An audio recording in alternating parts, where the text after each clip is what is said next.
जय जोहार, नमस्कार। दैनिक छत्तीसगढ़ चैनल देख रहे हैं आप और छत्तीसगढ़ प्रदेश की आज की तमाम सभी महत्वपूर्ण बड़ी खबरों की शुरुआत सर्वप्रथम आज की पहली बड़ी खबर के साथ। गेड़ी चढ़ करके जेल भरने के लिए जो प्रदेश के हजारों संविदा कर्मचारी बीते दिन निकल पड़े। छत्तीसगढ़ के अलग अलग जिलों से आए संविदा कर्मचारियों ने बीते दिन जेल भरो आंदोलन किया। जहां हरेली का त्यौहार भी था, थोड़ी गेड़ी चढ़ करके कर्मचारी जेल भरो आंदोलन करने निकल पड़े। नवा रायपुर के तूता स्थित धरना स्थल पर कर्मचारियों का विरोध प्रदर्शन पिछले 15 दिनों से जारी है। सभी कर्मचारियों ने जेल भरो आंदोलन के लिए रैली निकाली। बड़ी तादाद में कर्मचारी रायपुर शहर की ओर बढ़ने लगे। नवा रायपुर में ही पुलिस ने बीच रास्ते में इन प्रदर्शनकारियों को रोक दिया और बड़े मैदान को ही अस्थायी रूप से जेल बनाया गया था और यहीं पर कर्मचारियों को रखा गया। कर्मचारी संगठन का दावा है कि 20,000 की संख्या में संविदा कर्मचारियों ने अपनी गिरफ्तारी दी है। संविदा कर्मचारियों के इस आंदोलन को समर्थन देने प्रदेश विधानसभा के नेता प्रतिपक्ष नारायण चंदेल भी पहुंचे। चंदेल जब कर्मचारियों को संबोधित कर रहे पहुंचे मंच पर तो भाषण के बीच ही बिजली चली गई और इसे कर्मचारियों को और भाजपा नेताओं ने साजिश बताया। यहां सभी हंगामा करने लगे और कुछ देर बाद स्थितियां सामान्य हुई तो नारायण चंदेल ने कहा कि आगामी विधानसभा सत्र में कर्मचारियों की मांग सदन में रखी जाएगी और कर्मचारियों के नियमितीकरण का मुद्दा विधानसभा में उठाया जाएगा।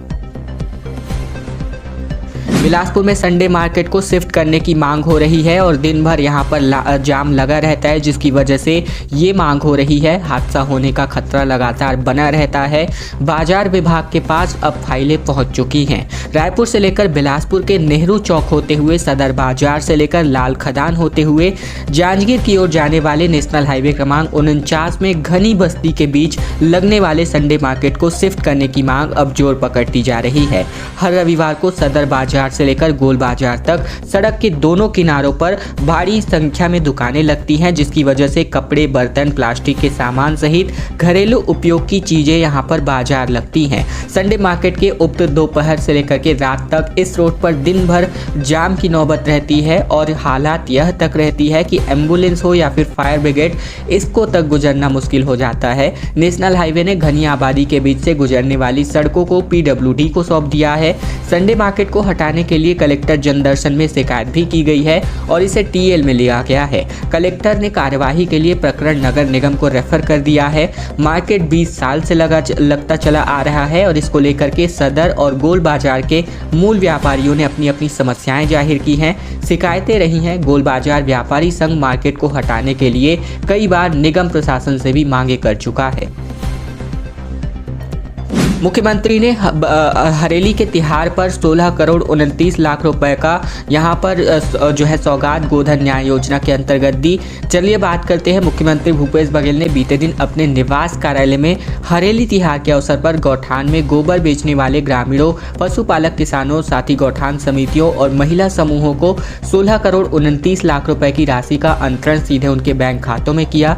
गोधन न्याय योजना के तहत ऑनलाइन राशि अंतरण का ये कार्यक्रम मुख्यमंत्री कार्यालय में हरेली तिहार के उत्सव पर बीती शाम को आयोजित हुआ, जहां पर गोबर विक्रय करने वाले 59,729 किसानों को 3 करोड़ 96 लाख रुपए, गौठान समितियों एवं महिला स्व सहायता समूहों को 12 करोड़ 33 लाख रुपए की राशि जारी की गई। साथ ही गौठान में जुलाई माह के प्रथम पखवाड़े यानी कि बीते 15 दिन की बात करें तो 1,98,000 क्विंटल गोबर एवज की खरीदी में भुगतान किया गया।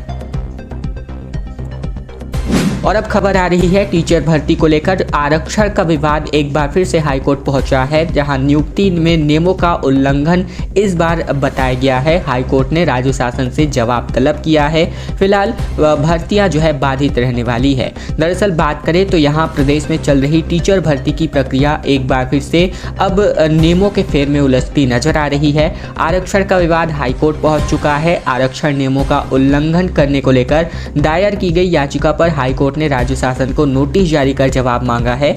इसी के साथ ही केस के फैसले से नियुक्ति प्रक्रिया को बाधित रखा गया है।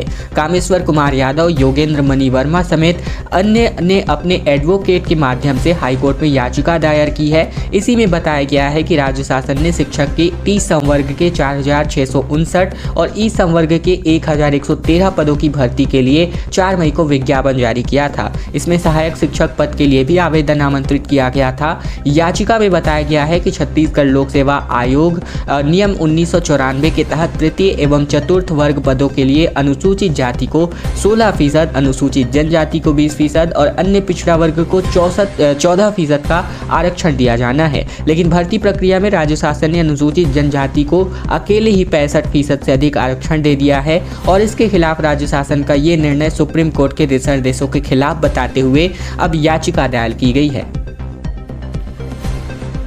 छत्तीसगढ़ में एक भीषण सड़क हादसा हो गया जिसमें 4 लोगों की जान चली गई, एक घायल हुआ है। हरेली त्योहार मनाने के लिए सभी युवक जा रहे थे।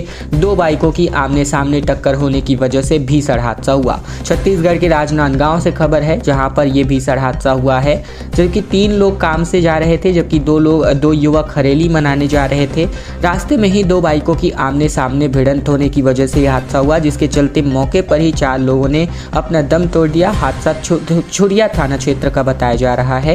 हादसा सुबह तकरीबन 11 बजे के आसपास का है। बोरईडीह के रहने वाले युवक त्योहार मनाने के लिए निकले थे। दोनों बाइक अभी बोरईडीह के आगे पुल के पास ही पहुंचे थे। इसी दौरान सामने से आ रही दूसरी बाइक से इनकी भिड़ंत हो गई। टक्कर इतना जबरदस्त था कि चारों रोड किनारे पहुंच गए। खबर रायगढ़ से, जहां 17 एकड़ में 1717 पेड़ लगाकर वृहद पौधारोपण अभियान की शुरुआत की गई है।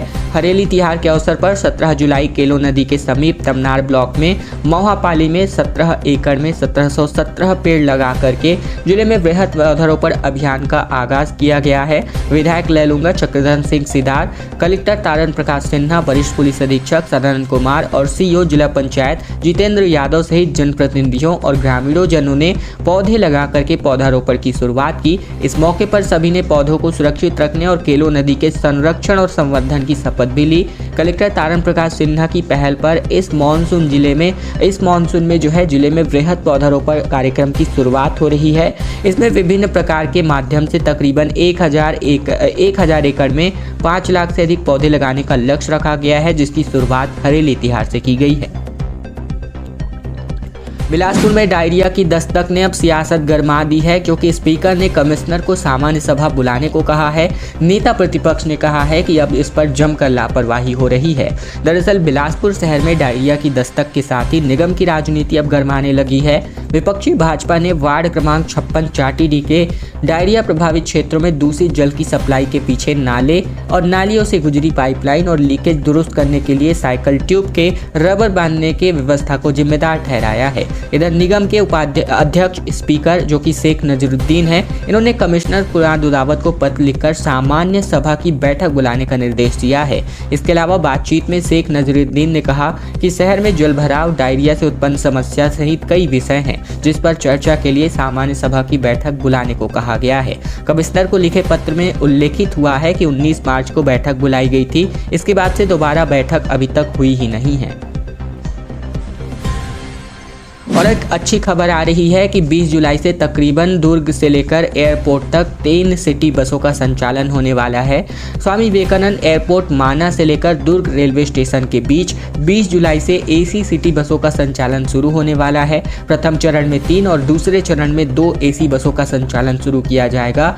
ये बसें एयरपोर्ट से सुबह 8 बजे, 9 बजे और 10 बजे रवाना होंगी। प्रत्येक बस रोजाना एयरपोर्ट से दुर्ग के बीच 3 फेरे लगाने वाली है।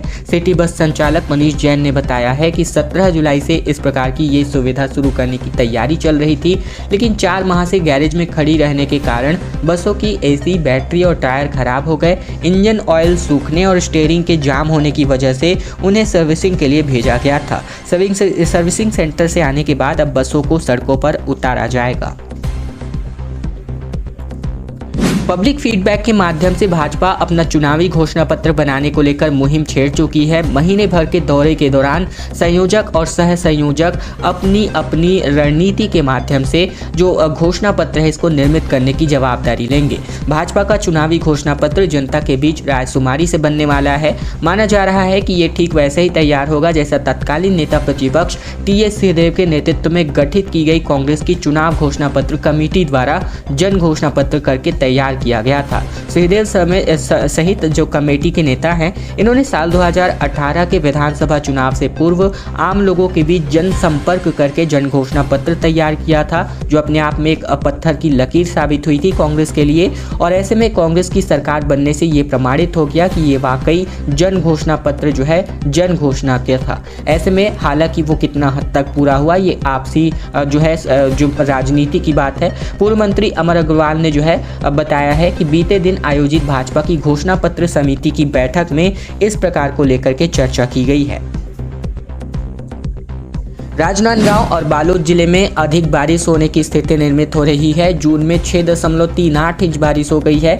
जुलाई की बात करें तो लगभग तकरीबन 6 इंच पानी गिर चुका है और ये कोटे से 14% कम है। दरअसल बात करें तो 1 जून से लेकर 30 जून 2023 तक जिले में 162 मिलीमीटर बारिश हो चुकी है। इधर 1 जुलाई से 17 जुलाई तक की बात करें तो तकरीबन 6 इंच बारिश हो चुकी है। इसके बाद भी जिले के कोटे से 14% कम बारिश रिकॉर्ड की गई है। मौसम विज्ञान विभाग के मुताबिक बात करें तो 1 से लेकर 17 जुलाई के बीच जिले में औसतन 363 मिलीमीटर पानी बरसना चाहिए।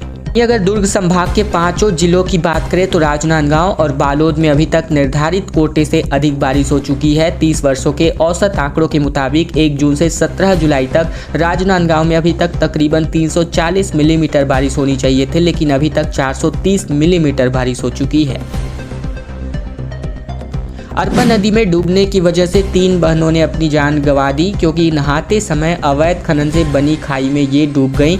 आक्रोशित लोगों ने चक्का जाम कर दिया। छत्तीसगढ़ के बिलासपुर में अरपा नदी में नहाते समय 3 बहनों की डूबने की वजह से जान से हाथ धोना पड़ा, क्योंकि तीनों बहनें सुबह नहाने गई थी और इस दौरान अवैध उत्खनन के माध्यम से बनी गई खाई में डूबने की वजह से यह हादसा हुआ। इस घटना के बाद गुस्साए लोगों ने बिलासपुर कोरबा नेशनल हाईवे पर जाम कर दिया।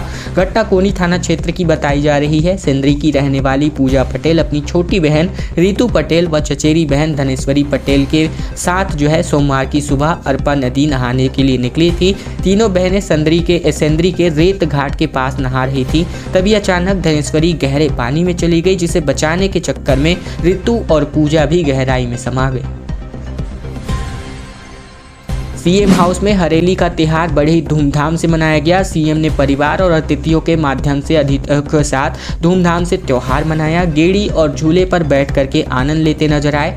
छत्तीसगढ़ में हरेली त्योहार का विशेष महत्व है। ऐसे में हरेली छत्तीसगढ़ का एक पहला ऐसा त्योहार है जिसमें खेती किसानी में उपयोग में आने वाले यंत्रों की पूजा की जाती है और इस दिन गाँव के बच्चे और युवा गेड़ी का आनंद भी लेते हैं। ऐसे में हरेली त्योहार को उत्साह के साथ मनाने के लिए मुख्यमंत्री निवास में सीएम बघेल का पूरा परिवार भी मौजूद रहा। सीएम भूपेश बघेल अपनी पत्नी मुक्तेश्वरी बघेल और अपने बच्चों के साथ हरेली त्योहार मना रहे थे।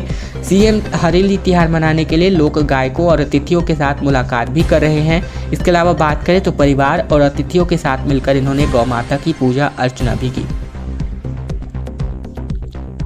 बस्तर दशहरा को लेकर की खबर है, क्योंकि विश्व प्रसिद्ध ऐतिहासिक बस्तर दशहरा पाट यात्रा के साथ अब इसका शुरुआत हो चुका है। 107 दिनों तक इस पर्व का आयोजन किया जाता है। बस्तर दशहरा की प्रथम पूजा विधान, जिसको पाट यात्रा के नाम से जाना जाता है, हरियाली अमावस्या के दिन मां दंतेश्वरी मंदिर के सामने 11 बजे किया गया, जहां इस पूजा को पूरे विधि विधान से पूरा करने के बाद ग्राम बिलोरी के जंगल में साल के पेड़ों का चयन करके पूजा अर्चना करके इसको काटा गया। ये 4 फीट लंबी और 3 फीट मोटाई का एक गोला है। बात करें तो दंतेश्वरी मंदिर के मुख्य पुजारी कृष्ण पाढ़ी के मुताबिक विश्व प्रसिद्ध बस्तर दशहरा के विभिन्न पूजा विधानों की तिथि नियमानुसार पूरी की जाती है और बस्तर दशहरा हरियाली अमावस्या 17 जुलाई को पाट यात्रा पूजा विधान से प्रारंभ होकर माई जी की विदाई यानी कि 31 अक्टूबर तक जारी रहेगी। और अब खबर आ रही है बिलासपुर से, जहां नवोदय विद्यालय के 100 स्टूडेंट्स को फ्लू की जो शिकायत है वो यहां पर दिखाई दे रही है। वायरस हो या बैक्टीरिया फंगस के संक्रमण से ये बीमारी फैलती है। स्वास्थ्य विभाग ने स्कूल में ही कैंप लगाया हुआ है। बिलासपुर के जवाहर नवोदय विद्यालय में आई फ्लू का संक्रमण फैल चुका है। तकरीबन 100 स्टूडेंट्स इनकी चपेट में आ गए हैं। स्वास्थ्य विभाग स्कूल में कैंप लगाकर बच्चों का इलाज कर रही है। वहीं स्कूली बच्चों को इसके लिए अलर्ट मोड पर रखा गया है। मसूरी के मल्हार स्थित नवोदय विद्यालय का यह पूरा मामला है। बताया जा रहा है कि बीते 3 से 4 दिनों के बीच स्कूली बच्चों की आंखों में दर्द हो रहा था, लगातार पानी निकल रहा था और 3 दिन के भीतर एक एक करके स्कूल के ज्यादातर बच्चों को इसकी शिकायतें होने लगी थी, जिसके बाद से ये मामला बिगड़ता चला गया और अब जाकर के स्वास्थ्य विभाग अलर्ट मोड पर है। खैर दोस्तों, आज की खबरों का सिलसिला बस यही तक का था। अगर आपको यह वीडियो पसंद आए तो वीडियो को लाइक करना मत भूलेगा। चैनल पर नए हैं तो चैनल को भी जरूर से सब्सक्राइब कर लीजिएगा, ताकि प्रतिदिन की महत्वपूर्ण खबरें, छत्तीसगढ़ समाचार बिना किसी रुकावट रोजाना हम आप तक पहुंचा सकें।